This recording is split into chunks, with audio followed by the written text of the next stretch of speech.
Hello, everyone, and welcome to an episode of the Dairy Signal, where we bring to you leaning forward discussions, things that are going to help you not only today have an impact on how you operate your business today, but hopefully in the future as well. So, as you listen in on today's discussion, by all means, if you're taking in live, ask your questions, really hone in and shape the discussion to be what you need it to be. Otherwise, those that are listening, whether it's from your combine, your tractor, wherever it is that you're getting windshield time, definitely send your questions in afterwards. I know our experts are always eager to make sure they're meeting your needs and fulfilling your questions.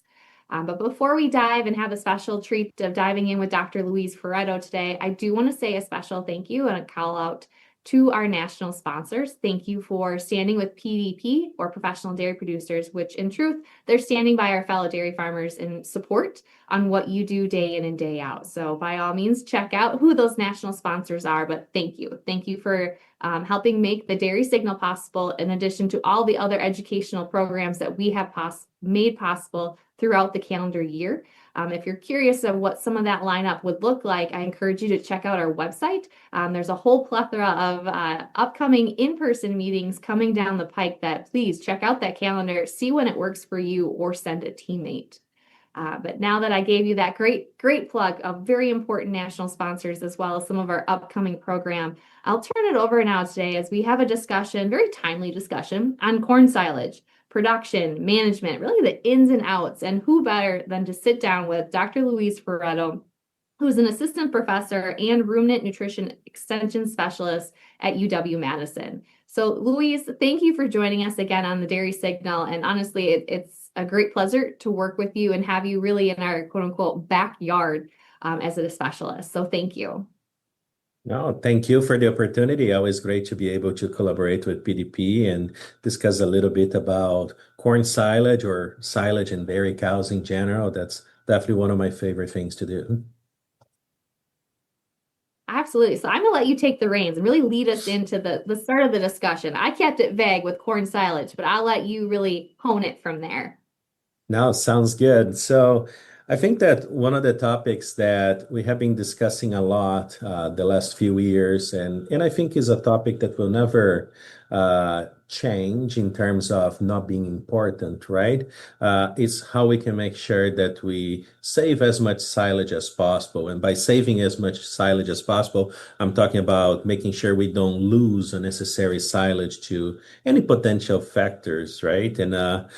So one of the things that we have been discussing is how important that is and how that should be considered as an efficiency metric, right? Because at the end of the day, as dairy farmers know much better than I do, there is a cost, a high cost to produce corn silage, right? And you will be paying full cost regardless of using the silage or not. So every unit that you are not able to use definitely makes it more expensive per unit of what you are feeding. So that's part of the reason that we have been discussing that in recent years. Also because it's an area that, from a research perspective, it intrigues me a lot. I think that even though it's something that we study for many, many years, it's something that is always changing. There is always new technologies or new factors, like weather factors, for example, that's very hard to predict and use, right? That changes the dynamic. So I think it's a topic that's very key to discuss. Obviously, there are parts of that discussion that maybe farmers will have to implement only next year, because I believe a lot of the silage is already harvested at this point, right? But it's still something that is never too early to plan for future years and future crop seasons. So. So let's dive into that. When you talk about avoidable or unavoidable losses, let's break down what that means in your terminology here. Yeah, absolutely. So losses is a term that we use vaguely a lot of times, right? And the most common loss that we discuss would be dry matter loss. Some people would talk about maybe spoilage loss and things like that.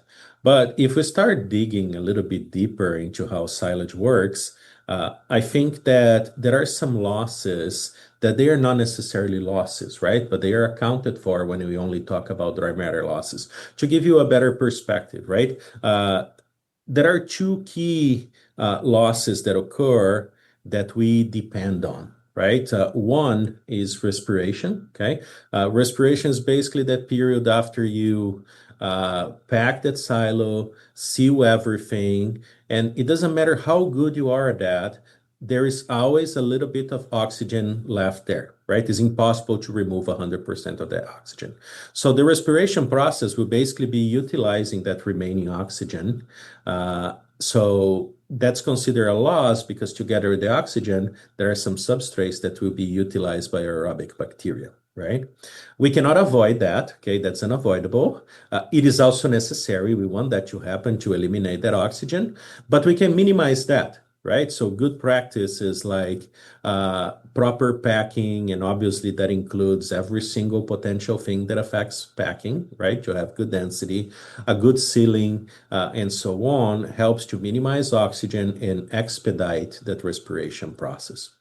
Then we start a different type of loss, okay, which is what we want to do with silage. That's fermentation, right? The whole reason why we utilize silage is because we want to make sure that bacteria can produce acids, acids drop pH, and then it gets in theory stable, and we can preserve that for the entire year, right?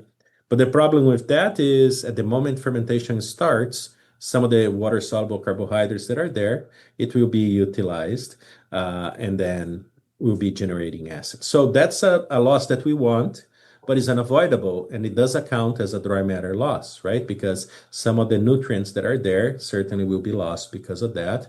Although I don't think they are lost, they are just strayed to something that we need, which is the possibility of storing silage. But I think that the real losses that we see is what we call avoidable losses. And obviously, there is a lot of variation there because depending on your management, these losses may be very high or very low. And depending on the types of crops or silage that you have, it may change a little bit with type of avoidable losses that you have. I think that there are three main types that we should consider. Okay, one of those will be undesirable anaerobic bacteria. That's less common to occur in corn silage, so I think I'll go a little bit brief with this one. But for those of you that use haylage, which I'm assuming is a good amount of you, I think that you probably experienced some of that before, which is undesirable bacteria like Clostridia or Enterobacteria, for example, right? I think Clostridia will be the most common case.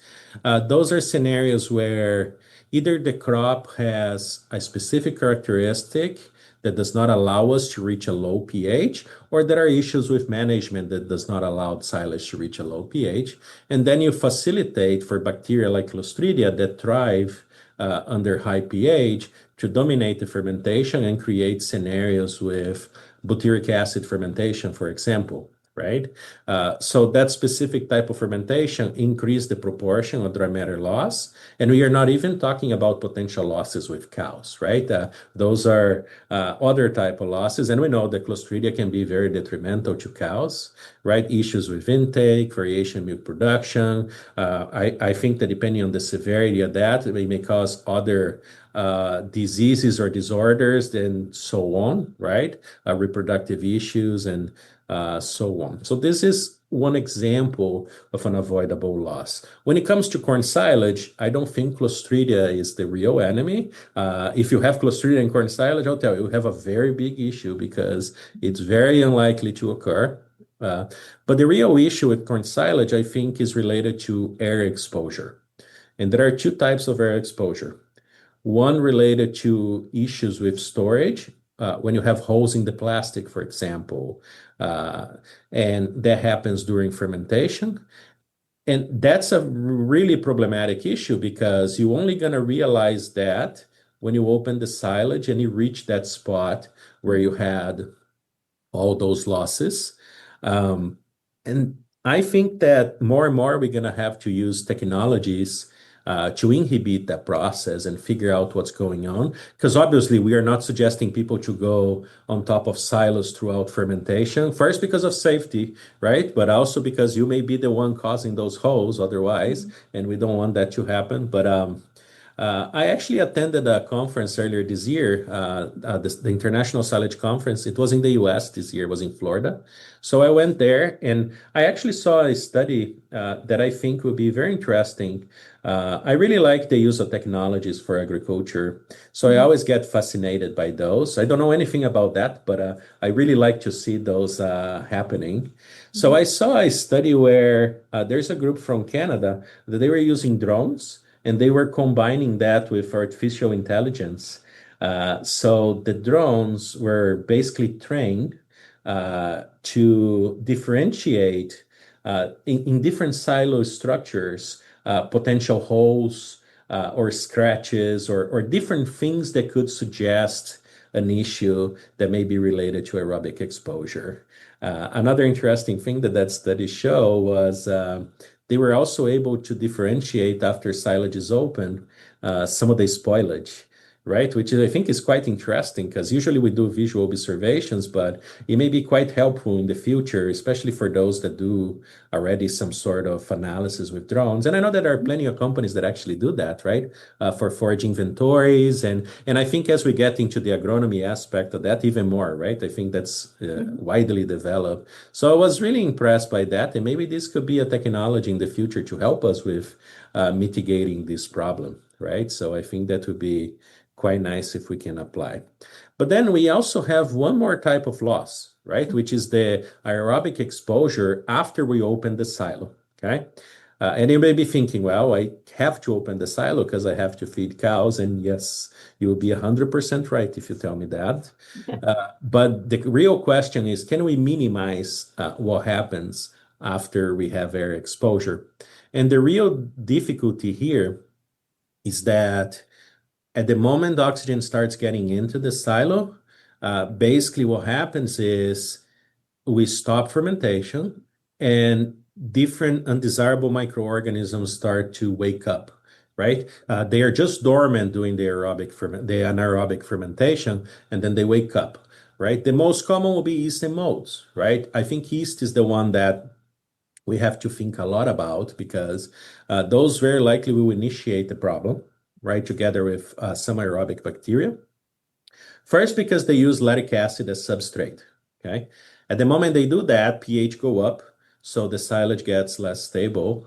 But also because it starts giving the opportunity to molds to wake up, and that's where we have the severe issue with deterioration. So I think that between the aerobic exposure during fermentation and the aerobic exposure after we open the silo is where we have an opportunity to mitigate some losses in corn silage because I think that's where we could have most of the issues for avoidable losses. So, Dr. Louise, let's just talk about that for a second. Regardless if you're the best or there's always room for improvement.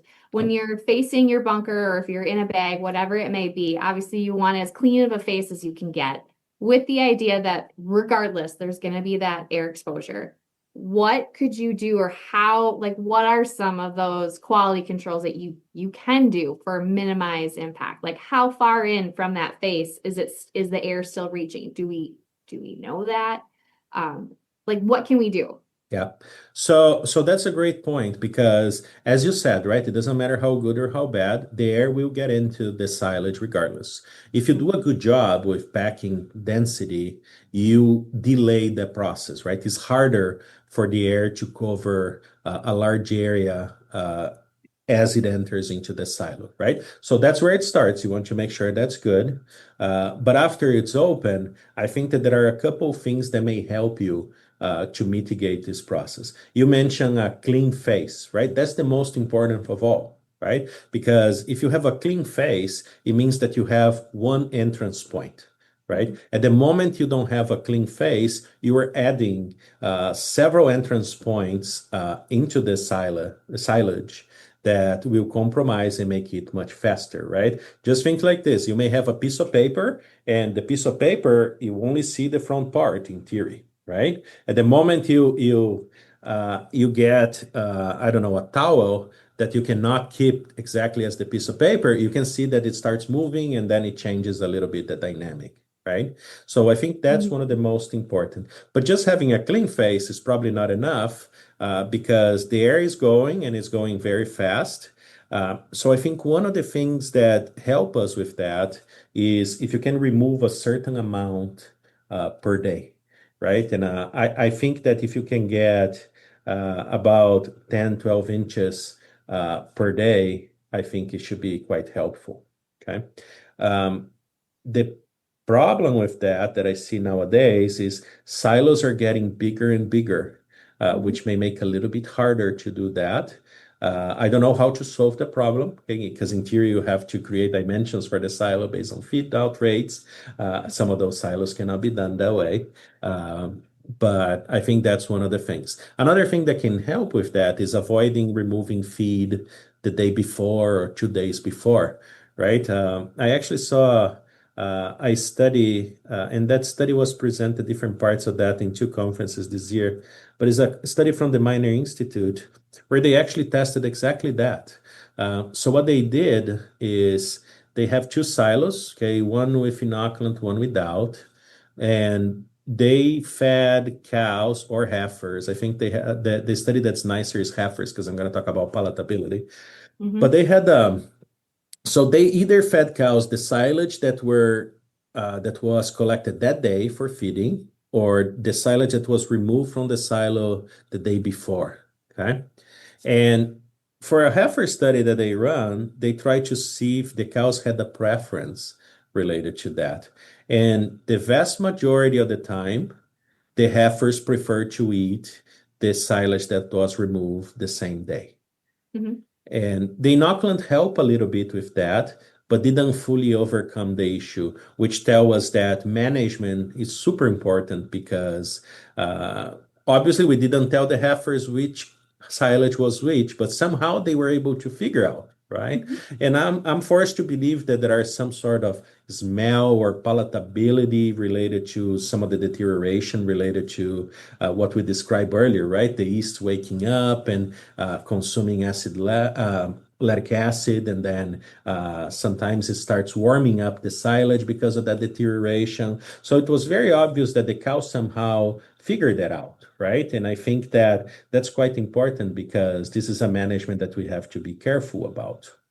Another thing that we have been discussing, but obviously this one is a little bit, I'm going to say controversial. Okay. I don't think it's really controversial, but I think people have to use a little bit more common sense than the way I'm going to explain, right?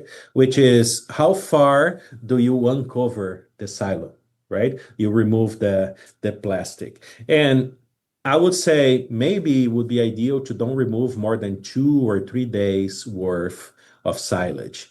But the problem with that is if you remove 2 or 3 days, in 2 or 3 days, you have to be up there again, right? So there is this safety issue, and obviously you will be doing different types of work on top of the silo. So that's why I said it's a little bit controversial because we have to figure out what makes more sense for a given dairy, a given farmer on how to do that, right? But the reason why we suggest to be careful with that is if you uncover a very large proportion of the silo, you are actually exposing the silo to air, right, from the top. So you are increasing the amount of air that will be penetrating towards the silo. So that's another consideration that should be made. Okay. And Okay. then everything that I just discussed is worse during the summer. Okay. Always. Whenever we have warm weather, the bugs will thrive. Okay. We don't want that to happen, but deterioration is always much worse during the summer or during warm temperature season. There's nothing we can do about that. If there is humidity, it may even compromise a little bit further because then it makes more, the environment is better for them to thrive. So I guess whenever we reach that point, very likely we need to increase those numbers of layer that you have to remove and how do you uncover and so on. So Absolutely. So Louise, you were touching on, and I think it's the best next segue, if you will, is if let's talk about the process of silage deterioration and feed out, because I feel like that's the next thing here. yeah, absolutely. So the deterioration process, it's what I discussed briefly about all those undesirable microorganisms waking up. right? Mhm. But basically, the way it works is uh, when you have the silage fermenting, the pH is going to be low. You don't have any oxygen. So the undesirable microorganisms, they cannot do much because they require usually substrates, high pH, Mhm. right? And more important, oxygen, right? So that's why they cannot do anything. So oxygen is the initiator of that. Regardless if we are talking about the hole in the plastic or opening the silo for feed out, right? So whenever you have oxygen available, that's when those microorganisms they're going to change from a dormant state to an active state. And and I describe that in a very simplistic way. I think there are multiple steps, okay? But the first bugs that we wake up will certainly be some bacteria and the yeasts, okay? And those, they will be consuming substrates, especially water-soluble carbohydrates. The yeasts are a little bit more complex because many of the yeasts that cause deterioration, they actually can consume lactic acid, which is what we want for corn silage or any other silage, right? And we have in abundance if you had a good fermentation, hopefully. So because of that, they will have enough substrates to thrive. So they will start using some of those lactic acid. And then because the lactic acid is being used up, pH starts going up because lactic acid is the primary reason why we have low pH. Mhm. At the moment the pH starts going up, it gets easier for other undesirable microorganisms, especially molds, right? And then at a certain point, molds will change from a dormant to an active status, and then mold will start deteriorating pretty much everything. Okay. Something that's very common to see whenever you have this process going on is you can see that the silage is warming up, right? That's why whenever you go to a feed bunk, if the cows are not eating and you put your hand there and you see that's warm, you know that there is an issue going on. That's the perfect explanation of what is the deterioration process during air exposure, that warm temperature that you see in silage. So I'm going to put you on the spot for a second. Knee-jerk reaction on, I've heard some nutritionists comment or trying to alleviate waste of mixing in or mixing back in your feed refusals. So if you look at your ration and if you do this, are we speeding up some of this process? Is it kind of null and void if it's fed fast enough? What are some comments on that? yeah, so feeding the refusals from the previous day into the new day ration, basically you're feeding a diet that was exposed at least 24 hours to weather, right? And air. So very likely this process started with that TMR as well, because all the different silage already that are part of that TMR already started that. Okay. It will depend on many factors if this will cause issues or not, right? Okay. The first issue is if your silage is more susceptible to deterioration, very likely this practice will not be great because very likely will be warming up faster. Okay. Now, if you have very good silage, there is a chance this is not as bad as I'm sounding here. Okay. Mhm. So, but there is this possibility. The other issue associated with that is you may have also changes in palatability. So you may see drops in intake if it's bad, right? I'm not saying that this practice causes drop in intake, Mhm. right? So I think something that you're gonna have to explore if you implement because you're gonna have to see if it's working or not, right? Obviously, if you could choose, I would choose to feed the fresh silage, right? I just described a little bit that study where they removed the silo before or the same day, right? And the cows noticed that. The heifers noticed that. I'm assuming the cows will notice as well, right? So I do think that there is an effect regardless. But the issues that I see are because sometimes we talk a lot about deterioration, cows not eating, and so on. But if you get studies that test high counts of yeast in TMRs, sometimes the cows drop production but don't drop intake. So there's probably more to this than we know, right? These are not studies that happen all the time. There are very few in the literature because obviously we don't want to keep feeding cows bad things, right? So we don't test that a lot. I think we should test a little bit more to learn with caution, of course. But all these studies that we see silage that is deteriorating. Sometimes they leave it out for 2 days. For example, instead of 1 day, as I described earlier, cows drop milk production. And I think it's quite impressive because some of those studies they have exactly the same intake. So it's not that they are not producing milk because they are avoiding to eat. Very likely they are eating, and then there's something that's causing the loss in production. Maybe that feed has lower nutritive value. Maybe there is a different effect to the cow. I think this is an underexplored area. I have a couple guesses that we can discuss if you want, but I think those are some of the things that we have to consider, right? So I think it's worth trying, especially if you have a lot of refusals, right? But I think it should be done with caution. Now, the other option you have, if you have a lot of refusals, is reduce the amount fed every day, right? I don't know what's the target that people typically use, but for research, we are a little bit more, let's say, generous with the cows because we try to have 5 to 10% Mhm. refusals because we need to make sure they eat the treatments, right? But I think that if you are within 3 to 5%, maybe you can try 1% refusals. I'm not a big fan of 0% refusals, so I don't talk much about that. I know that there are some people very successful establishing that practice. I'm just scared of that. So. Absolutely. Management is key in a Yep. lot of parameters in the dairy industry. Absolutely. And I think that there are other factors associated with that, right? How many times a day do you feed? How is your push-up schedule and so on? So it's a way more complex discussion that probably has a different answer to every dairy and Yeah, every ration. So absolutely.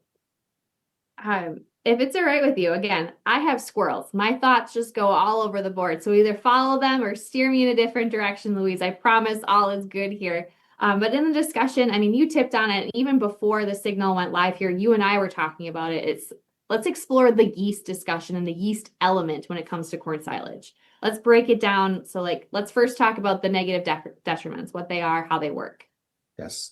So I think this is an area that we need to study more Mhm. and that we need to focus more to understand what is the true impact and what we can mitigate, what we cannot mitigate.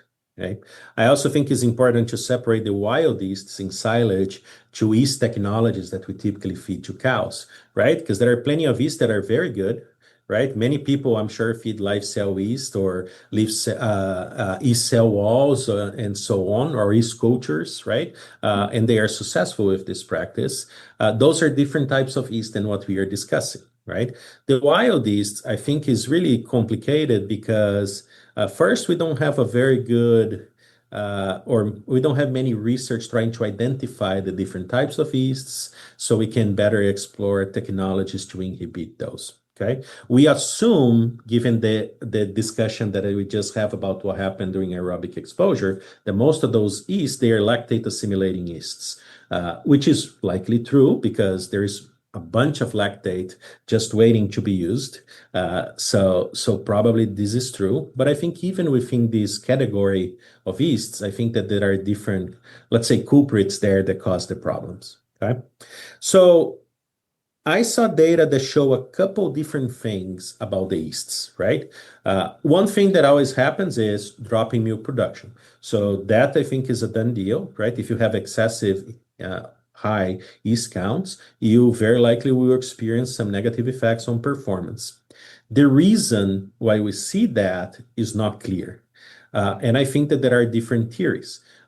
There is one theory that there is a potential effect on rumen fermentation. The problem with that theory, I believe in that theory, but the problem with that theory is that this was done in vitro. We didn't test that with cows, right? So that was a study conducted in Delaware. And what they did is they collected high moisture corn samples and they isolated those wild yeasts. And then later they inoculated those in rumen fluid. So they have a control that didn't have any yeast, low, medium, and high counts. And then they incubated in the rumen fluid, the TMR, to measure digestibility. Similar to any in vitro study would do here, or any wet chemistry in vitro, a commercial laboratory would do for you if you request. Okay. They did different time points, but in general, what they saw was that as the yeast counts increase, the fiber digestibility decreased. And that's not a direct effect on the feed. I think it's a direct effect in rumen fluid, or I'm going to say microflora, maybe change the bacteria population. I'm just speculating wildly here. Okay. But I think that is really related to that because it's such an obvious result and so consistent that I think that there's something there that we need to explore for sure. Right. I think the important thing about that is if you're feeding a diet and you expect one digestibility because maybe you have good forages that year, or maybe you always have good forages, and then the yeast compromise the fiber digestibility is like if you had a bad forage that year, right? So it could be complicated from that perspective. This is just one of the theories, right? The other theory is that maybe there is a direct effect to the feed itself, right? So we tested that actually.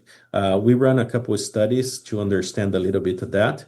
One of those studies, what we did is exactly the same thing they did for this fermentation study, but instead of putting those yeasts in rumen fluid, we put those yeasts directly into silage before ensiling. Okay. We did that to high moisture corn. Well, he hydrated corn, which was a proxy for high moisture corn.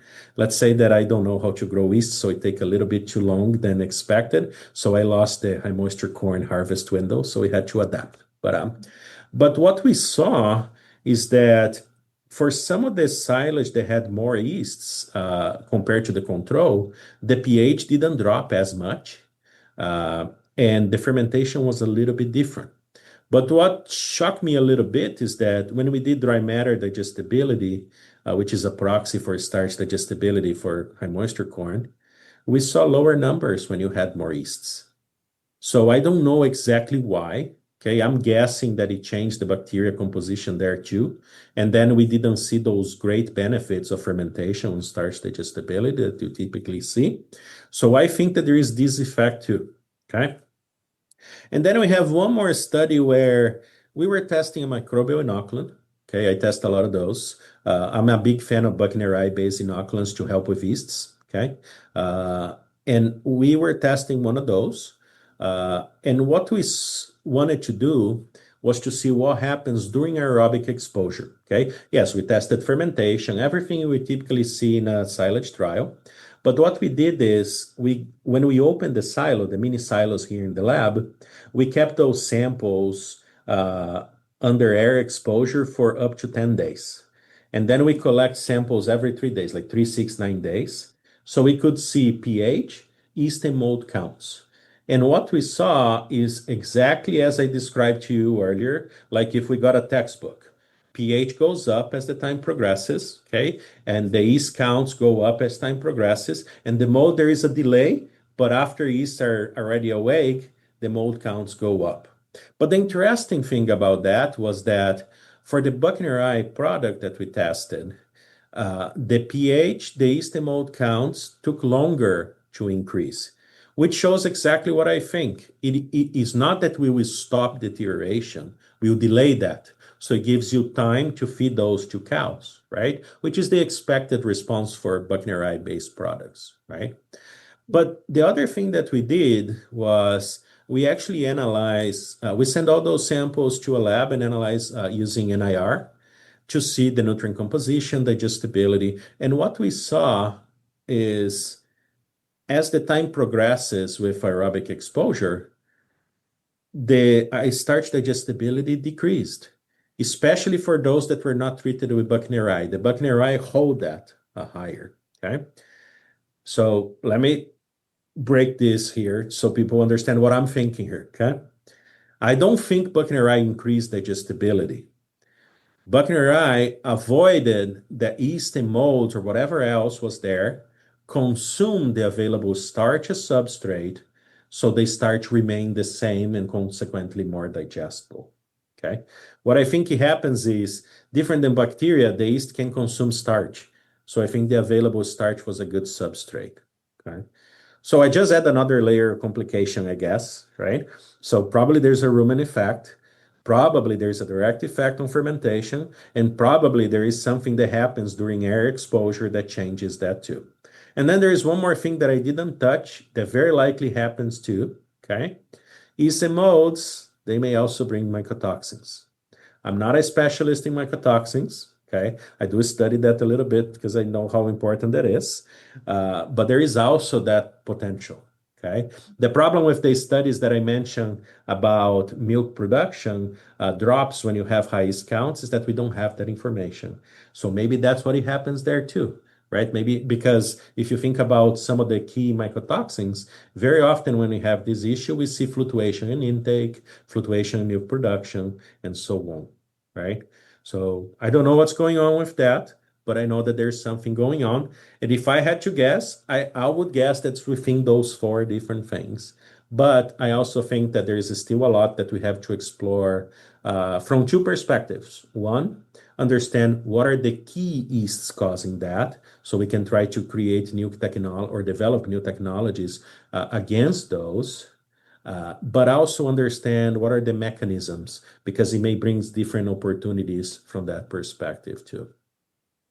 So then real quick, and maybe this is a very junior or novice question. When we talk in the discussion in the realm of yeast, specifically wild yeast, where is it coming from? Is it on a soil like microorganism level? Is it something that's just naturally acquired or sticks to the plant in very layman's terms? Like where and how is it coming in? Yeah. So I'm not a microbiologist, so I'll give you the dairy nutritionist explanation here. So let's hope that those microbiologists don't shoot me after. But I think that in general, microorganisms are everywhere, right? Mhm. In terms of crop production, a lot of those will come from soil, right? And very likely they came from the previous crop, sometimes from manure, sometimes from other Mhm. things, right? So my best guess is that a lot of those yeasts they are coming from soil or other types of contamination that comes directly into the plant. So if you do yeast counts in the silage before ensiling, you are supposed to see some yeasts there, right? Because they are present.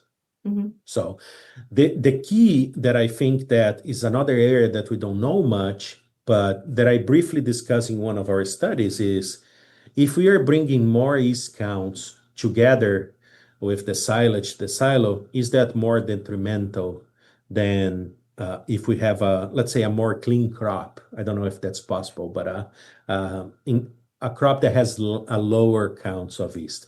And my best guess is that is yes, based on this initial data that we have and a couple other initial data sets that we saw. But some of those data sets, they are more association than tests because there's not proper research done exactly to understand that. And if you think from that perspective, and now I'm going to an area that I really don't understand, okay? So, but if you go through some of the silage research done with fungicides, there are studies with fungicides that show that you reduce yeast counts and then there are changes in nutritive value.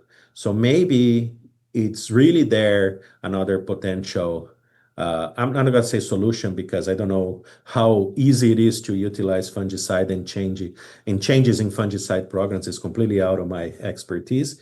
But clearly, if this is true and you inhibit those counts of yeast and molds and then you have better nutritive value, very likely those yeast and molds are the cause for that. Okay. No, I think I processed that. And I like that. I don't know, but I'm going to guess here. I If it promise I makes you won't. feel better, I'm processing that too. So, as we go. So, All good. All good. So then now let's talk about like I don't want to call it poor silage, but when we think about the stability of corn silage and it's pass fail or it's a poor corn silage stability, how can we mitigate these negative effects? Like now, how do we manage it? yeah. So, at the moment you realize that you have silage that's deteriorating, then you're going to have to figure out how you're going to utilize that silage, right? Mhm. Very likely there's no room to improve your silage for the year. So the first thing is you have to figure out what happened so you can plan for next year, right? I think that's the of utmost importance because you need to make sure next year you do better if that's the case. And obviously you're going to have to explore all the different details. Is it management, packing? Maybe you have issues with hygiene, dirty tractors, for example, or was a dry year where more of the soil got attached to plants, which has been common lately, unfortunately, right? Um, or any other issues with what we discuss about feed out practice, right? So those are some of the things to consider. But now that the silage is deteriorated, the first thing you have to remember is some of the cows don't want to eat that, and this may cause issues. So if possible, diluting that is one way of minimizing the issue. We're not going to fully solve the issue.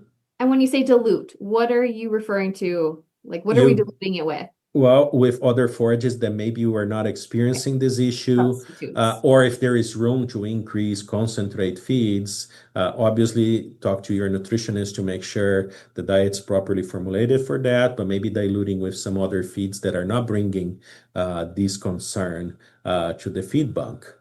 The other thing that people often do to delay deterioration at the feed bank is sometimes using some sort of acid, right? Propionic acid, for example. There are different products out there.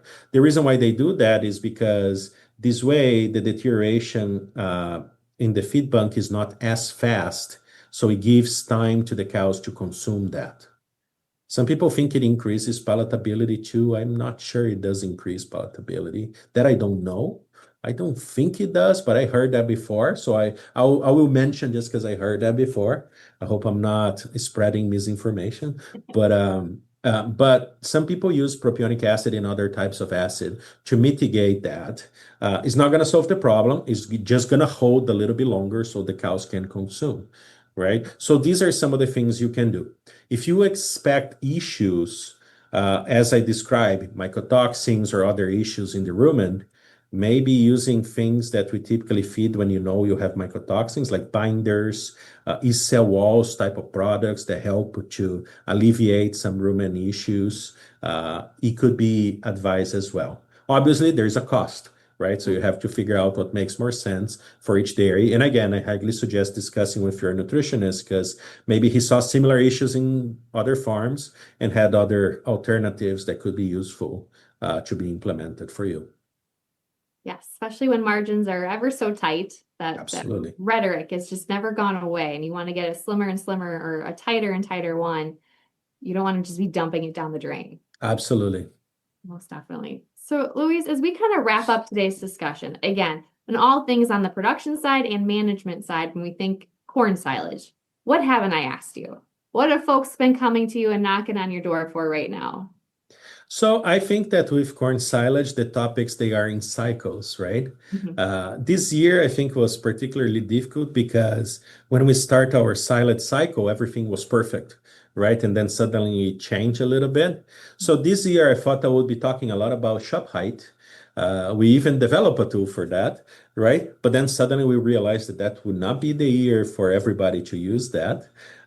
So I think this is one topic that have been brought to my attention a couple times, especially because PMR will no longer be in the market in some years, as far as I know. So people are already trying to brainstorm for solutions for that. So everything fiber digestibility related, it could be important. I think everything we discussed today could be part of that because if you do a good job with dry matter laws and make sure you don't have yeasts, in theory, you should have better fiber digestibility, assuming all those theories are correct, right? But this is another topic that have been very widely discussed, I should say. That is very interesting. Another topic that I keep getting questions that I don't know much about is short corn. Short corn is another very important topic that I think more and more we're going to have to think about. And I actually think that we're going to have to learn everything about because I think it's going to change the way we uh, plant, do agronomic practice, harvesting, soil, and feed. So we'll be And for interesting to see. clarity purposes, you're talking stature, you're not talking short day corn. Yes, thank you. Correct. Not short day corn. That I think we know enough. I don't, Yeah. but the agronomists do. The short stature corn, those new varieties that are getting into the market. I think they're in the market already, but Mhm. definitely they're out there. Uh, yes, that's what I'm talking about. I think this is something that I see people talking a lot. People like talking about those new trends for sure. I think there's a lot to learn. But I think it's something that we're going to have to pay more attention because it may be something people will be exposed to or will have interest getting exposed to for their dairies in the future. So, Mhm.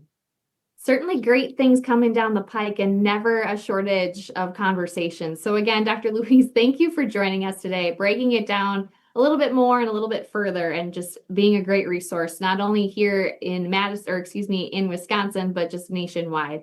So again, thank you. Thank you for joining us today. Yeah, my pleasure. And whenever you or any of the producers of PDP need some help, please let me know. Always glad to work with you. Well, we love it. And again, thank you for joining us today. As we round out today's conversation, again, thank you for tuning in. Thank you to our national sponsors who help make not only the Dairy Signal possible, but the education elements that we put on day in and day out for you is made possible because of the sponsors and partners with professional dairy producers. So thank you. Thank you for making it possible. But ultimately, the thank you is to you guys being listeners and tuning in and making sure that this is still a resource that's important to you.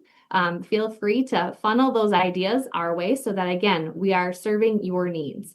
If you have any questions, contact us at pdpw.org so that, again, we can continue to service you. If you have any questions, reach out to us. Otherwise, have a great day, everybody, and thank you for tuning in to the Dairy Signal.